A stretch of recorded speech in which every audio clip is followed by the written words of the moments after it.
ये मेरी एक अपील है, जिस तरह लॉकडाउन जो है उसको कुछ अरसे के लिए आपने मौखर कर दिया ईद के लिए, जो स्पीड लिमिट लगाई हुई है 100, आपको पता है कि 120 की रेंज मोटरवे पे एक सेफ रेंज है और उसी रेंज पे लोग ट्रैवल करते थे।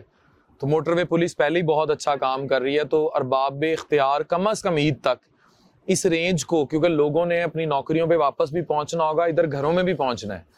आप इमेजिन करें इस्लामाबाद टू लाहौर और लाहौर टू इस्लामाबाद फ्लाइट चलती है, 13,000 रुपये की टिकट है, लेकिन मेरी कुछ मजबूरियां ऐसी होती हैं कि मुझे टीम ले जानी पड़ती है साथ, तो मैं क्रिएटर कॉन में जा रहा था इस्लामाबाद।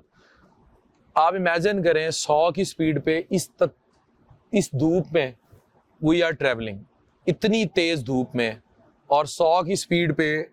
अब 100 की स्पीड भी मुनासिब स्पीड होती है, लेकिन अगर किसी ने वहां पहुंचना है, आपको पता है 120 डेंजर जोन नहीं है, तो कम अज कम इस स्पीड लिमिट को रिवाइज करें, जिस तरह लॉकडाउन आपने रिवाइज कर दी है।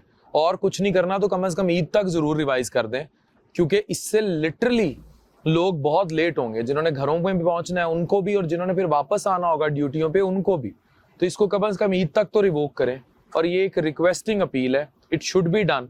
और ये मैं सिर्फ अपने लिए नहीं कर रहा, सब आवाम के लिए कर रहा हूँ जिनको मैं बिल बिलाते देख रहा हूँ इस गर्मी में। Thank you very much.